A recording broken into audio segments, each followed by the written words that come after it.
Welcome everyone. My name is Masood Rahman and I'll be your moderator today. Thank you so much for joining us here at NetCom Learning, a market leader in promoting lifelong learning, training, and talent development solution. Before we get started, if you all can hear me well, so some of you can quickly write yes into the question span so I know that you can hear me.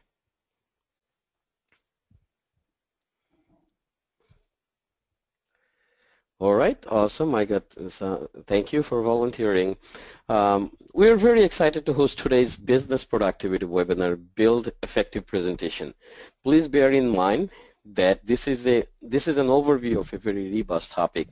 We offer a collection of technical and business courses that can be tailored toward your specific requirement. If you're interested in further discussion, you can make an appointment with our learning consultants through www.netcomlearning.com. Today's session is also being recorded, so you will get access to a free copy within the next 24 hours via email. Okay, so let's talk about today's agenda. First, we'll quickly talk about NetCom Learning, what we are, what we do, and a little background about us. Then I will go over the webinar or GoToWebinar logistics. Then today's topic, building effective presentation, will be presented by Vincent Supa. We'll go through some of the related courses and promotions, and at the end we will have a quick poll and question and answer session for you. Let me check something here. I can hear some. Okay. Alrighty. Now let's quickly talk about NetCom Learning. NetCom Learning is an award-winning global leader in managed learning services, training, and talent development. We have trained over 90,000 professionals, 10,000 plus corporate clients over the years. We are Microsoft's worldwide training partner of the year. 96% of our customer has recommended us to others. That's a very big trust factor for us. Our instructor evaluation is 8.6 out of 9.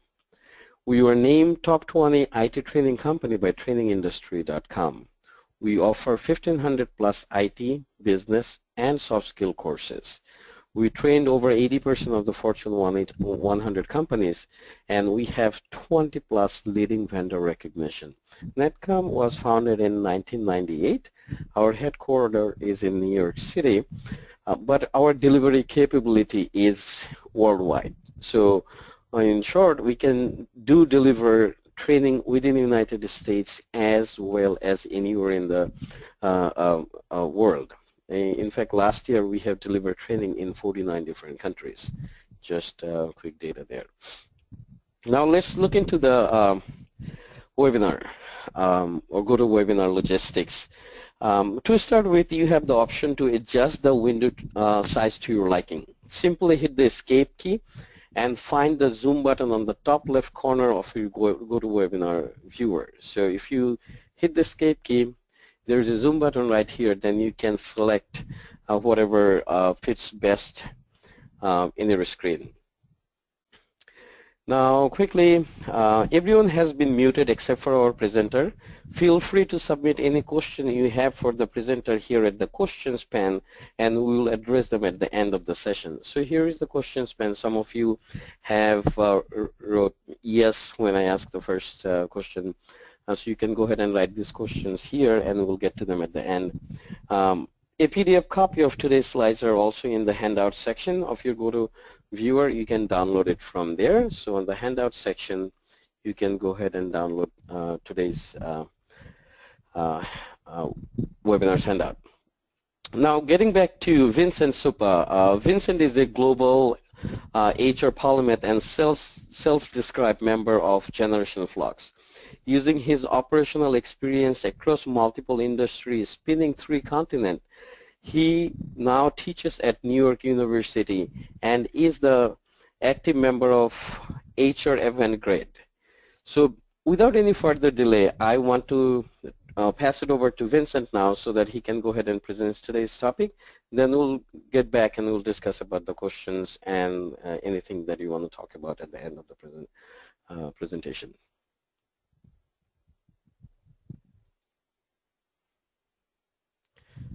All right, Vincent, Well, whenever you're ready. thank you. Welcome everyone to my friends and colleagues who reached out to me through LinkedIn in advance to tell me you'll be attending. Welcome, and to people joining for the first time. It's always nice to make new friends. Today we'll be talking about public speaking, still rated as one of the biggest fears that individuals sometimes have. So we are going to learn how to calm jitters and deliver a powerful presentation. Now, why should this talk concern you? Well, I've been in business many years, and I could tell you definitively that it isn't what you know, because no one really knows what you know. It's what people perceive what you know. Outstanding presentation skills really do create the uncluttered pathway for people to understand your outstanding ideas. Again, outstanding presentation skills allow your outstanding ideas to be transmitted to other people. This could be you're giving a presentation at a podium, or even perhaps you're sitting on a conference table speaking extemporaneously. But presentation skills really gives people the perception of what they feel that you know. A cluttered pathway means that your ideas have to work that much harder to break through. Today's agenda, we are going to be talking about a number of items: overcoming stress and jitters prior to your presentation. 2, knowing your audience and being authentic. 3, the laws of expectation. 4, your tactical preparation. 5, giving a powerful presentation in the moment. 6, a contrarian view on how to present. And finally, number 7, how to powerfully close your presentation. Let's get started. Embrace the thing that hurts you. Your fear of giving a presentation is the reason why you should embrace your role as a presenter. This could be empowering for other facets of your life. If you want to gain confidence, do something that scares you. Again, embrace the thing that hurts you. If you're afraid to give a presentation, you should absolutely give one, because once you begin to get over that fear, it will release your confidence for other facets of your life, both professional and personal. Now, what is the role of functional stress? It is never my intention to completely wipe out stress 100%. Because if you feel zero stress, well, you're really not going to be motivated to practice at all. You're really not going to be motivated to really design a well-crafted topic, because you absolutely have zero stress. By the same token, if your stress is so overwhelming, you will also give a very poor presentation. So even when I tell students in graduate school, if I provided zero stress, people would not even bother coming to class because it simply would not matter. However, if my exams, if the things that I graded you on, if it was so stressful that you felt there was a high probability you would not even succeed, then you probably would not come to class as well, because it would seem hopeless. That is called learned helplessness. So there is a peak point of functional stress. It's just enough, that little tingling feeling, the 1,000 light bulbs exploding in your stomach, it's just enough to motivate you to do a great job, but it is not so much stress that it appears overwhelming and now hampers you from doing a great job. So that stress that you feel prior to a presentation, embrace it. It is not a bad thing. Now repeat after me. What one person can do, so can another. We've all seen people give powerful presentations. Well, what sets them apart? Well, whatever sets them apart, I assure you that we have more in common with that person, because after all, it's simply another person. So what one person can do, so can another. So when you admire someone giving a powerful presentation, repeat that mantra: what one person can do, so can another. People give powerful presentations all of the time. The secret is often nothing more than developing presentation skills through practice, and of course doing things in a particular way that also lets them give that great presentation. Now let's talk about the law of expectations. some of us might say, what if I have had horrible experiences in the past presenting? Well, we do not get what we want in this life as much as we get what we expect. I'm going to repeat that. Often in this life, we do not get what we want in as much as we get what we expect. This is the law of expectations. The outcome of future events is more determined from expectations than by past outcomes. So if you've had horrible experiences presenting in the past, do not dwell on that, because if you dwell on your past negative expectations, you are taking those past experiences and you are designing them as future expectations. So again, the law of expectation says that the outcome of your future event is more determined from what you expect than what has already happened to you. So you want to get into that good frame of mind. This is based on cognitive neurobiology, which is beyond the scope of this talk, but this law of expectations has been proven beyond dispute. So how do we get into that mindset? How do we operationalize the law of expectations? Well, remember, the definition of operationalize, well, it's a verb, to put into operational use. So how do you develop methodically the law of expectations? Well, if you're a nervous presenter, at least 7 days prior to your presentation, each evening, or it could be a morning, but each evening for 7 days prior to your presentation, write down using the present tense how outstanding your presentation was as though you already presented. Because if you look at neurobiology, if you look at cognitive sciences, the brain, when you study the patterns of the brain does not differentiate a memory from a current event, at least in terms of the bioalgorithms that are presenting thoughts. So each evening for 7 days prior to your presentation, I would like you to write down in the present tense that you gave an outstanding presentation, or you're giving an outstanding presentation, or perhaps write as if you already presented. And you write down, I gave an outstanding presentation. You write it down, you read it silently, and you read it aloud. Many of you will not actually do this. I understand. We tend to do what is urgent as opposed to what is important. I've had many private clients through the years, and they always make time to do what's urgent, something that has a deadline. But the things that are really important to us, the real fulcrums to improve our careers, they tend not to be urgent. They tend to come without deadlines. And consequently, they tend to be very important. But without deadlines, without having to do it, yes, it loses its urgency. So many of us today will not actually do this. But for the third of you that will actually do it, it will work. Write it down, read it silently, read it aloud before you go to bed. Train your mind. Let's talk about muscle memory. Now, muscle memory is synonymous with motor learning, which is a form of procedural memory that involves consolidating a specific motor task into memory through repetition. It's the same way if you ever watch an archer during the Olympics. They practice with that bow and arrow constantly until it becomes muscle memory. Now, why is muscle memory important? Well, think of our consciousness, our conscious mind.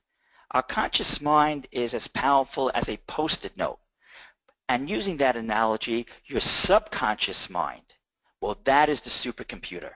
So when you train your mind, when you develop muscle memory, you really get into the mindset of the law of expectations, because instead of using a Post-it note, you're now using a supercomputer. I will say it again, your conscious mind is the Post-it note, but your subconscious mind is the supercomputer.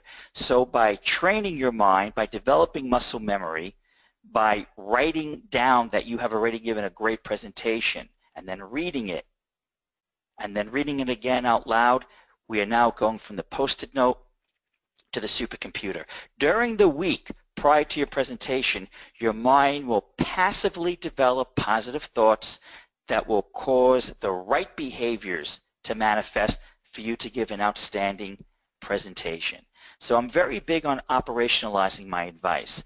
I never like to disguise pearls of wisdom in larger text and have my clients figure out to themselves how to.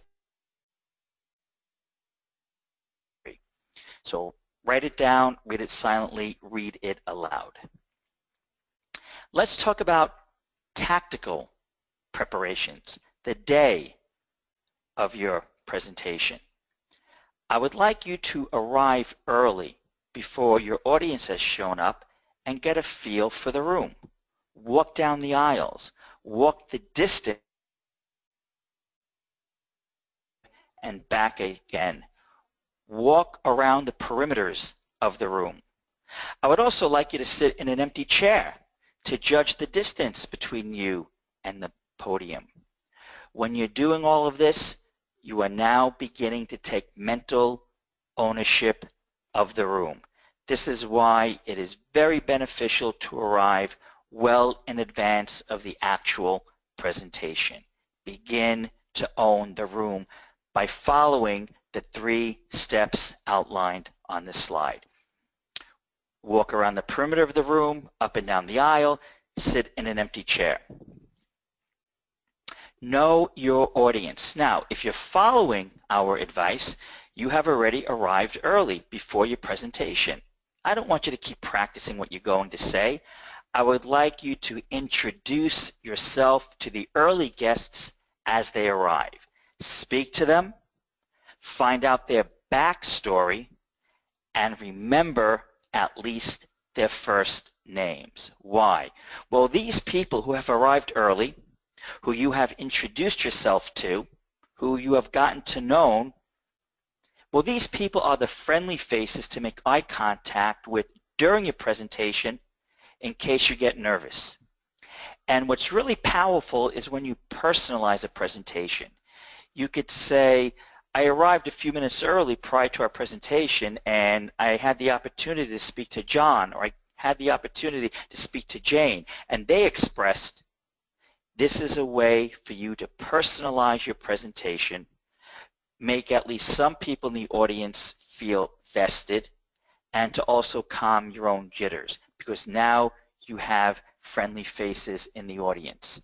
And while you're making yourself feel good, calming your jitters down, you're making these people feel good because you took the time to remember their names, you called out what they told you as part of the presentation, so now they justifiably feel that much more special, that yes, you are paying attention. Now, what's the perfect tonic for jitters? It is that smiling, encouraging person in the audience. That is the best tonic to calm jitters. So often when we give presentations, we invite people that we know, family members perhaps, friends, colleagues. Those are the faces to look at for our especially nervous presenters. And if you did not invite people that you already know to your presentation because perhaps it wasn't appropriate, perhaps you're giving a corporate presentation to a client, well, you can look at the faces of the people that you just called out by name because you met them prior to your presentation. Now let's talk about perfection versus authenticity. One thing I always tell my clients is to give yourself permission not to be perfect. You know, when I look at figure skating and then I look at the X Games, I look at figure skaters, it's all about perfection. And if they make one slip on the ice, it's almost as if it's all over. And then I watch on ESPN, I look at the X Games, I see someone on their skateboard. Not only do they fall in the middle of their routine, but they simply get back up and finish the routine, and sometimes even still win.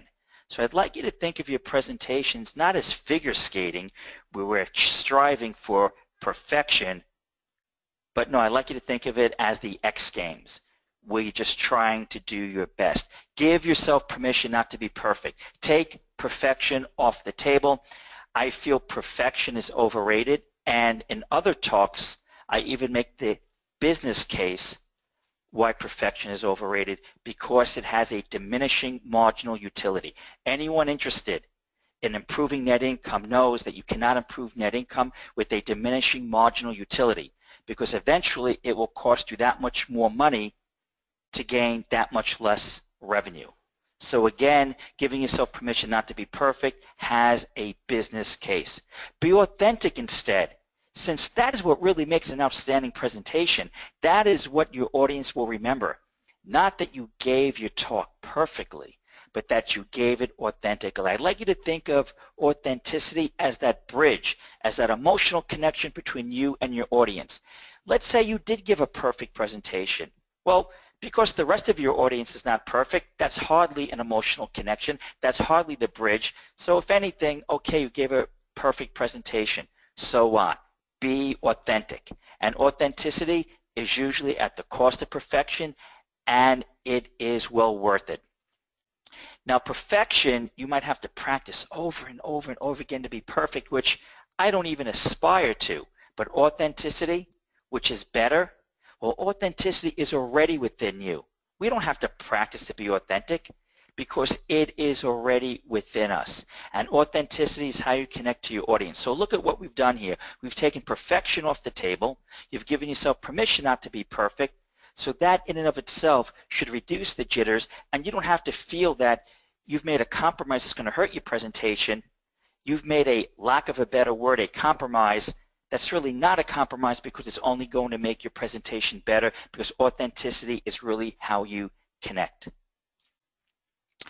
Let's operationalize our tactical advice that you're actually doing the presentation now. Consciously breathe. Right? For the most part, we do not have to be reminded how to breathe. We breathe, well, that's certainly muscle memory, but during extreme stress, and I'm addressing the people that really have a legitimate fear of public speaking, this is when sometimes we do not realize that we're not breathing rhythmically, and then we wind up gulping for air. Consciously breathe. Proper breathing control does regulate our composure. This is beyond dispute. So make sure that you're breathing.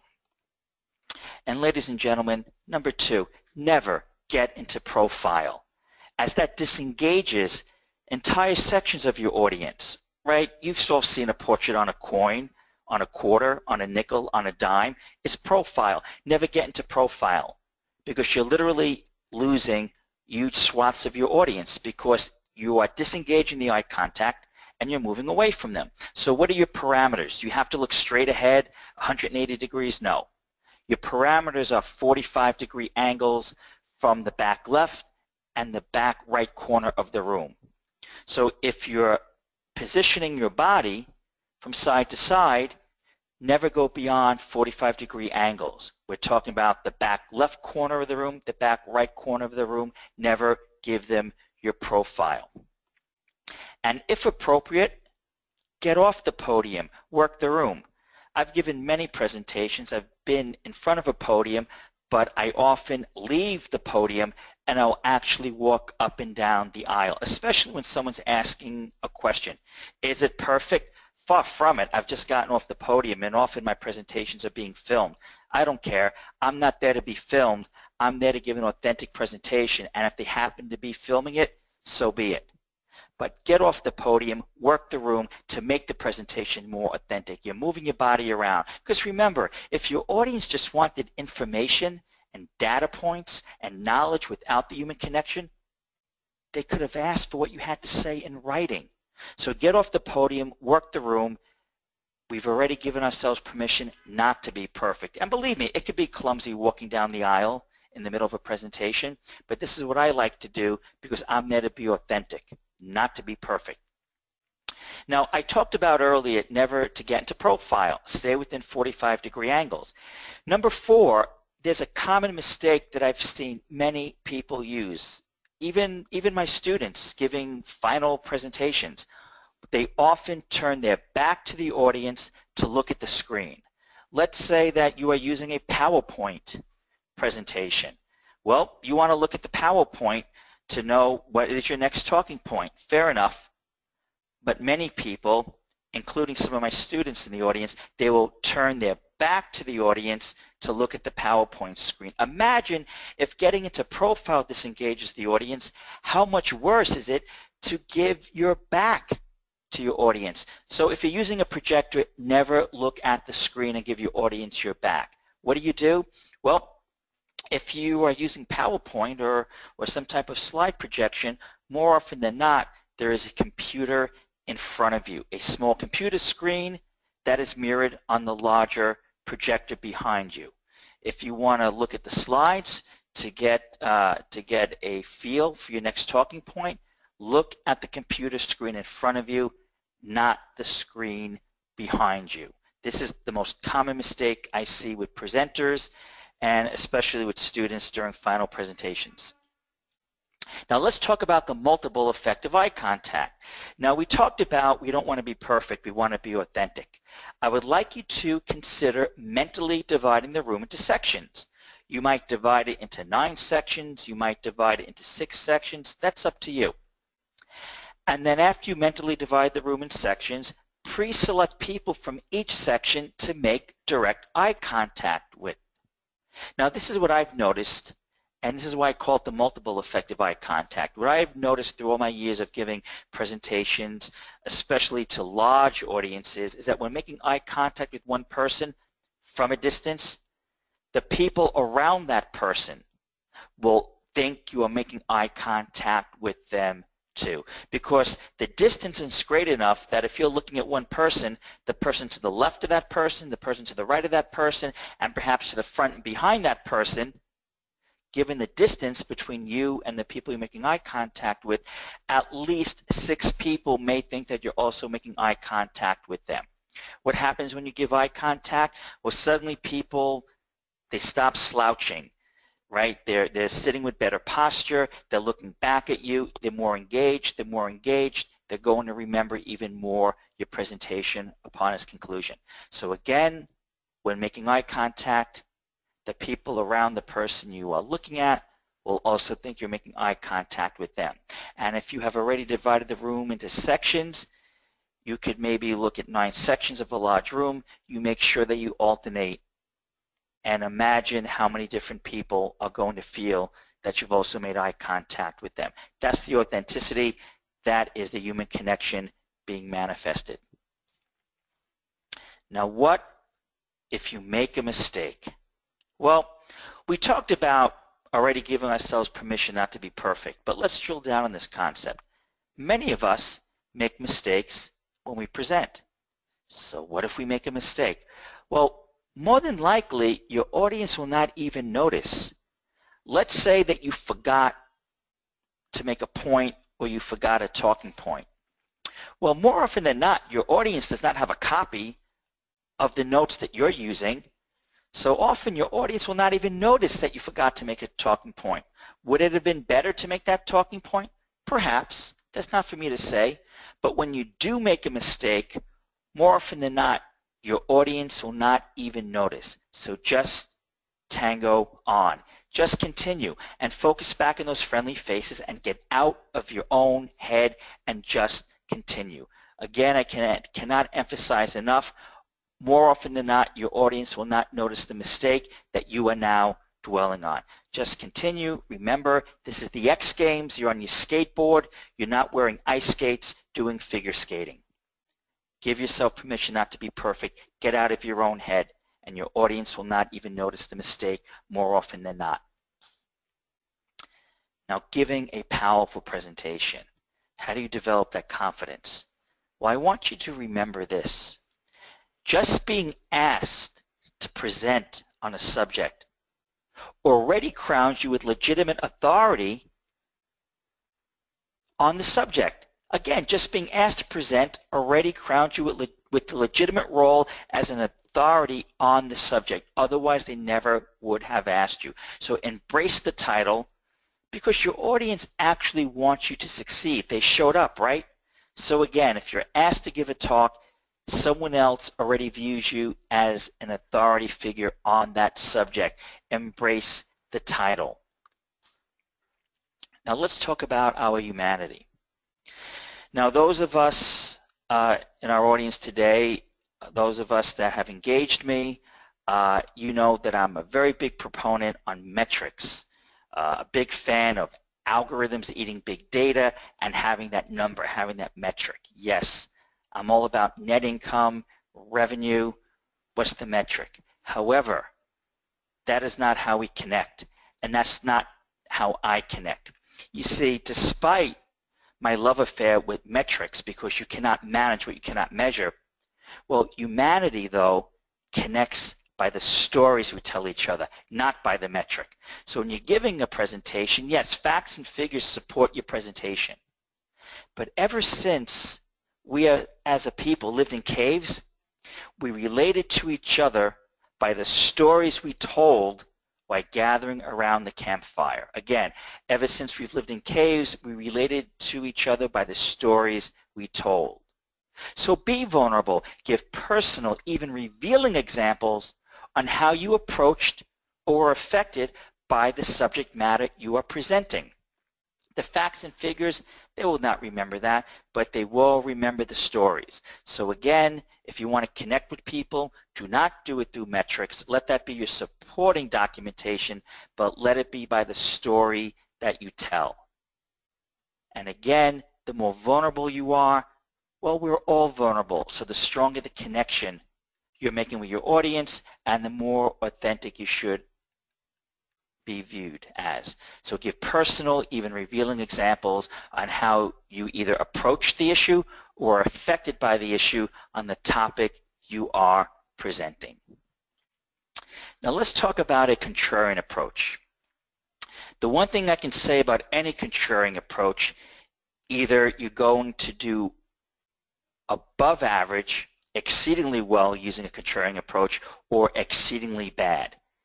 The one guarantee I will give you with a contrarian approach, you will more than likely not fall in the middle of the bell curve, right?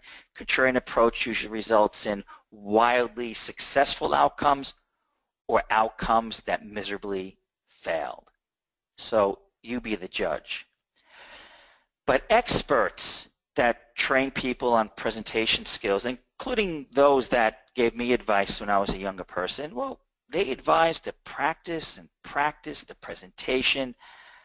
I've had people almost memorize what they're going to say, and I've had many students that when they give a final presentation, instead of speaking extemporaneously, they write down every word they're going to say and they read it like a speech. So expert advice usually says, yes, you should practice and practice and practice again your presentation to achieve perfection. And listen, ladies and gentlemen who have joined me today, if this feels right, hey, who am I to tell you what to do? I am not in the habit of telling people what to do, but I do invite you to consider a slightly different approach. I say over practice squelches your serendipity. Serendipity breeds those chance encounters. Serendipity breeds authenticity. So I think over practicing squelches the serendipity. And serendipity really is the great connection of life. And I also will tell you that I believe that over practicing keeps you in your own head. Instead of making it about the audience, you're making it about yourself. And finally, just in terms of the quality of our lives, practicing and practicing and practicing your presentation, it takes endless hours. Remember this, ladies and gentlemen, you could always make more money, but I defy any one of you to make more time. What do we have in common? From the least successful to the most successful person on the planet, we all have 24 hours in a day, and that will not change. So over practicing takes endless amounts of time. And remember this, over practicing negates the ability for you to adjust your style, to change your approach on a last minute reading of the audience. You know, often the tone of my presentation will develop as I'm giving my presentation based on a cold read of the audience. But if I over practice my presentation, well, I'm giving that presentation in the exact manner I rehearsed regardless of a read of the room. So not only will my contrarian advice not to over practice will lead a more authentic presentation that allows you to make last minute adjustments to your tone, but it's also going to take you less time. Time is our scarcest resource. And I always encourage students not to write down what they're going to say, but to learn how to speak extemporaneously and learn how to cover from a mistake. Because often a boss might say, listen, we'd like you to pitch a client, we'd like you to present to a client, and they're not going to give you 3 to 5 weeks to write down everything you're going to say.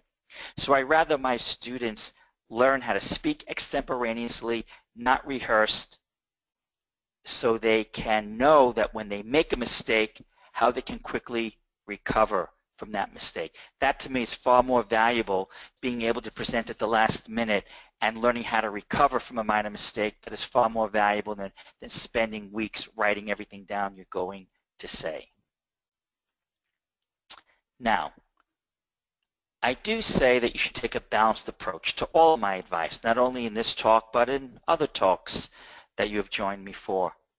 So I do say as a balanced approach, yes, rehearse, but speaking extemporaneously fosters a conversation with your audience instead of them listening to a speech. Again, if you speak extemporaneously, it's more like a conversation with your audience and less like a speech they are listening to. Extemporaneous conversation is a dialogue, and a speech is a static monologue. Which one do you think is more authentic? Which one do you think is more engaging? And as an audience member yourselves, which one would you rather participate in? Now again, authenticity is the key, not perfection. Not only does perfection take a lot more time to achieve, I don't think it is worth it. The law of diminishing returns. So all advice that I give, again, not only in today's webinar, but in ones in the past and ones that I'll give in the future, all advice should be taken as a balanced approach, so some rehearsing is important. But practicing until perfection decreases the chance of authentic connections with the audience. And years from now, your audience may not remember what you said, but they will remember how you made them feel. And on the last day of every class, I always say to my students, 10, 20 years from now, you won't remember my name, but you'll certainly remember how I made you feel. So be authentic. It takes the pressure off, and it makes for a better presentation. Better to speak naturally than to memorize your entire talk. Now, how to close powerfully? Well, bookend your talk. When opening, tell the audience what they will hear, and then let them hear it. Now you're giving your presentation.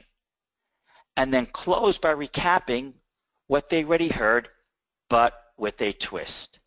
Remember that I said that since we lived in caves, we related to each other by the stories we told each other. So instead of stressing metrics during your presentation, stress the story. So that story that you already gave in the middle of your presentation, when you close your presentation, right, because at the beginning you said what they were going to hear, then you let them hear it and you included a story, and now as you close, you're recapping what they heard, but you refer back to that story that I asked you to tell, but you refer back to the story that you began, but you did not fully complete. So at your close, you pick up that same story that you left open, you did not complete the story, and then for your close, after referring back to the story, you pick up that story, and then and only then do you offer the punchline to that story, which solidifies the whole theme of your talk. So that's my tip of the day to powerfully close. Offer the story in the middle of your presentation, but don't bring it to conclusion, and then pick up that story at your close, and then finally offer the punchline. Now, if you are using a slide deck, just some operational advice. Your last slide should contain email address, social media contact information, whatever you're comfortable giving, inviting feedback from your audience. In fact, the topics that I choose to discuss are chosen by you.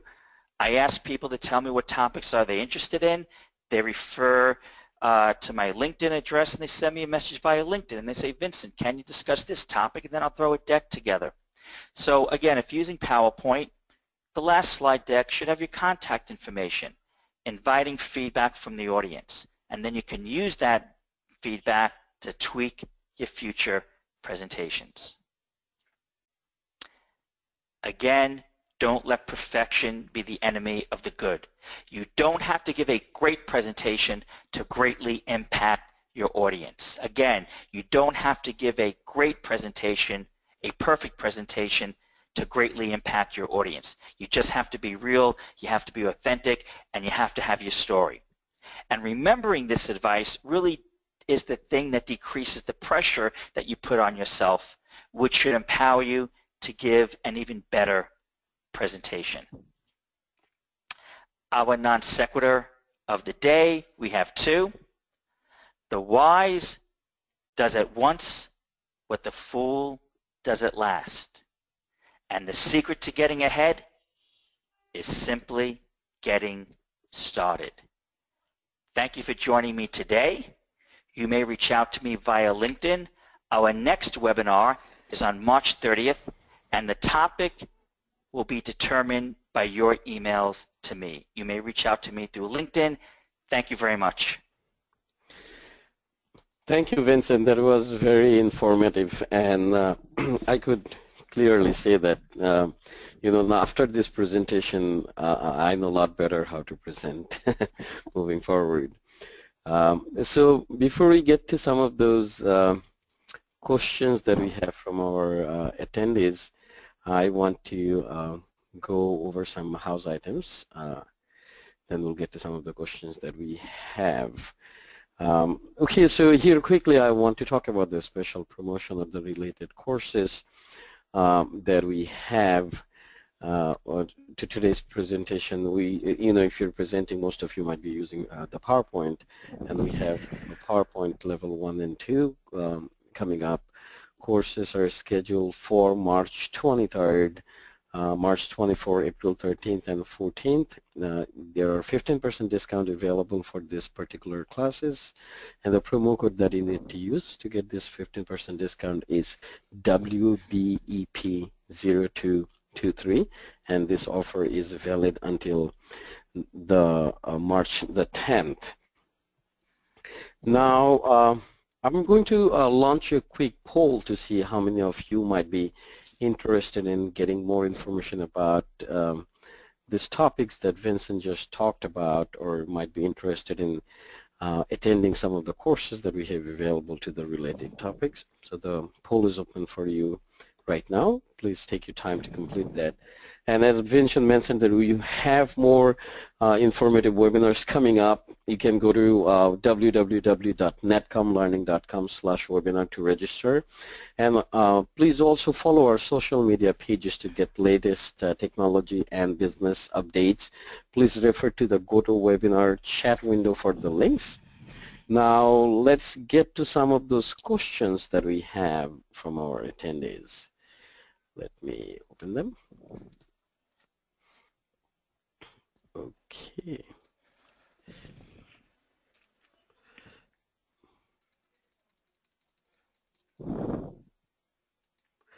Vincent, so the question that we have here is that what about remote presentation or presentation over the phone? How do we manage effective presentation when you don't have face-to-face contact? That's a very good question. I think some of what we discussed still apply. So let's talk about briefly what would still apply and what might be different. Being authentic still applies. Also, you still might be using some type of visual representation as we're doing today with PowerPoint. So I still believe that you want to tell your story. You want metrics to support your story, but to really emphasize the story. The presentation, the idea of being authentic in your presentation instead of striving for perfection, I believe that holds. But let's talk about some of the things that are different. Well, I mentioned before with a 3D presentation where you're actually present in the room, brick and mortar, you want to get a feel for the room. So how would that translate to a virtual presentation? Well, that means being familiar with the technology that you're using. I've been I've been in the audience to many virtual presentations, and often we spend 5–10 minutes just trying to get the technology working. So that might be indicative that the presenter did not, quote unquote, arrive early virtually to get a feel of the technology, just to do all the testing. Kind of like what we did today before this webinar. I did not show up at the last minute. I showed up in advance, and even though I've been at this production studio many times, I show up in advance and I make sure that everyone that works on this webinar, right, because there are many people who support me behind the scenes, we make sure that we're familiar with the technology and we practice handoffs and whatnot. So be familiar with the technology, do a dry run. That might be a little bit different, but the authenticity, that still holds the same. Okay, thank you, Vincent. Awesome. So the next question is, how do I recenter myself when I have lost my train of thoughts? Okay. Here's one trick that you can do. If that tends to be a systemic problem, you could develop muscle memory to go back to a specific thought anytime you lose your train of thought. You know, whatever you think might be relative to the topic at hand. For example, there might be a theme or a point that is so general or general enough that it might apply to any point of the presentation. So anytime that you feel that you lose your train of thought, you automatically go back to that theme. And how do you remember to go back to that theme if you lose your train of thought? Because it's the same theme that you fall back on time and time again, so you've developed muscle memory. But what I do want to say is, let's really, instead of just treating the symptom, which is the advice I just gave you, let's look at the root cause. Let's ask ourselves, why are you losing your train of thought? Because if we could figure out the why, that's really going to eliminate the problem. Is it because of nervousness? Is it because you're too jittery? Is it because perhaps a person is not that interested in the talk that they're giving and perhaps they're disengaged at the workplace? So I don't know. Those would be individual conditions that would differ among people. But I advise you to determine why do you lose your train of thought and to treat the root cause problem. But again, just to treat the symptom, have a theme that's common enough that it could apply to any point of the presentation, so you can fall back on that. You've developed your muscle memory. You're now repeating it automatically, and that should give yourself time to regain composure. I do want to say that if you're using a PowerPoint deck, it's more difficult to lose your train of thought because all you need to do is look at the slide and the computer in front of you for your next talking point. So what if you don't have a PowerPoint deck? What if you're just speaking extemporaneously without visual aids? Well, then it might be appropriate to have an index card which does not contain your presentation, but maybe 5 or 6 bullets. Those are your talking points. So anytime that you feel that you've lost your train of thought, you simply need to refer down to the bullet that you've used, maybe 18-point font, so it's easy for you to see, to get right back on. So in conclusion, develop a common theme that you could fall back on anytime you lose your train of thought to give yourself time to gain exposure. 2, if you're using a PowerPoint presentation, just look at the slide that will tell you where to pick up. And the final point is simply have the bullets of the talking points in front of you that you can easily refer back to them. But I do encourage you to figure out why you're losing your train of thought and to treat the root cause. Thank you. Great, thanks. So what if there is a question from the audience that I don't know the answer to? Well, let's fall back on being authentic. I give myself permission not to know everything. So if I'm asked a question I don't know the answer to, you know what I say? I say, you know, that's a really great question. I don't know the answer to that. And then I invite the person to reach out to me through LinkedIn or whatever social media channel and say, if you give me a day or two, I find that question so interesting, I'd like to know, I'll get back to you. So, you know what? Just tell the truth. You don't have to know everything. Tell them that you don't know and offer the opportunity for that person to follow up with you via email to give yourself time to research. I think there's absolutely nothing wrong with admitting that you don't know everything. That's a great point, Vincent. So, Vincent, you said that I should meet some of the audience beforehand. That's a great idea. But what type of questions do I ask them when I'm meeting with them ahead of time? Okay, great question. Of course, you want to ask at least the first name, right? Because you want to memorize that name. So if you ask for the first and last name, that might be too much. But here's the question that you should ask. Hey, thanks for coming. If you had to leave this presentation with just one type of operational advice that would really improve the quality of your career, or you're coming here, what's the outcome? What are your expectations from this presentation? By asking that, it kind of gives you an idea how to really make a pivot on what to perhaps stress. So the question would be, what do you hope to get out of this presentation? To when you give your presentation on how to maybe pivot around the answer that that person said. So in conclusion, ask them what do they hope to get out of the talk, and then use that during your presentation. Okay, so Vincent, the next question is in regards to the cultural differences. You know, in my, so the question here is that in my culture, I'm always told to over-prepare, over-prepare. But you have mentioned about the contrarian advice. Will that work in my particular culture? Yeah, you know, I think it transcends culture, but I do say that I've lived huge swaths of my life in Asia, so I have a great deal of personal experience in that continent, and I could say that whether I'm teaching in Asia or working with companies there, I will say that culturally there is a striving for perfection and over-rehearsing. However, what I've noticed is that when we give a presentation, of course it's one of the biggest things we're doing that week, but for the audience, it's usually not the biggest thing that they're attending. So even if you were to spend 3 weeks memorizing everything you're going to say and to be perfect, chances are the audience is not going to remember that you were perfect. What they are going to remember is that feeling. As I said, you may not remember what I told you a couple of years from now, but you remember how I made you feel. So I feel that if you're being authentic in a culture that really strives for perfectionism, well, that means you're going to stand out that much more, because being authentic in exchange for perfection might not be what people are used to hearing and seeing. So I think that's going to make you even more memorable. So I do stand by the advice, and the biggest proponents of advice like that are people that consider the time their scarcest resource.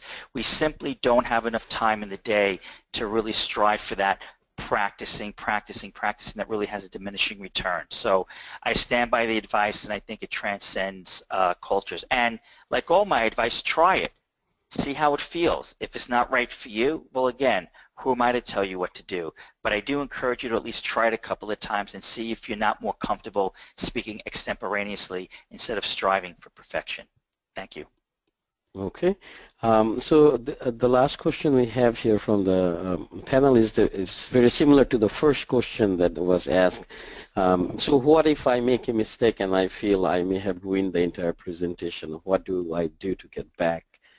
Okay, very good. Well, for the most part, and again, I'm speaking in generalities, but for the most part, you did not ruin the entire presentation, I assure you. But here's what I tell my clients. You have to ask yourself the question prior to any endeavor that makes you nervous. What is the worst case scenario? Well, the worst case scenario is that you actually ruin the entire presentation. Okay. And then the second question is, what is the percentage of that happening? What are the chances that I actually ruin the entire presentation? Well, you know what? It is possible. It's just not probable that you'll ruin the entire presentation. But let's leave open the probability of a 5% chance. What often happens, and what often makes us even more nervous, is that we say, what's the worst case scenario? The chances of it happening, if we really think about it, is 5%.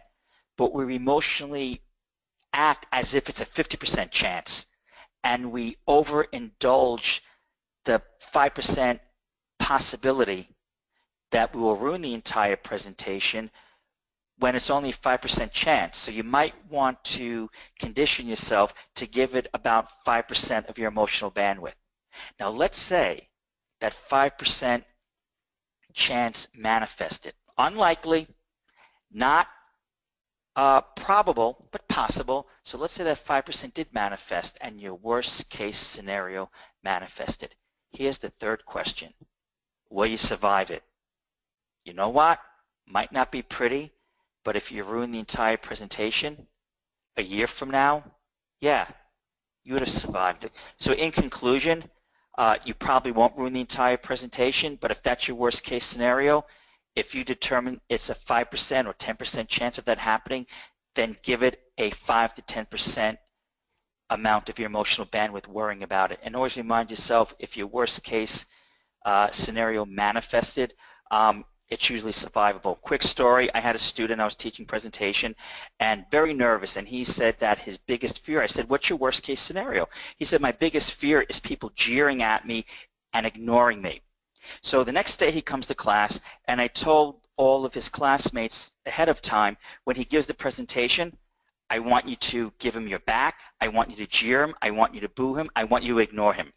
So he doesn't know this is going to happen. He comes in, he gives his presentation, and before he starts, they say, listen, if you want to pass, all you have to do, no matter what, is finish your presentation. I don't care what happens. If the building collapses, finish the presentation no matter what happens externally.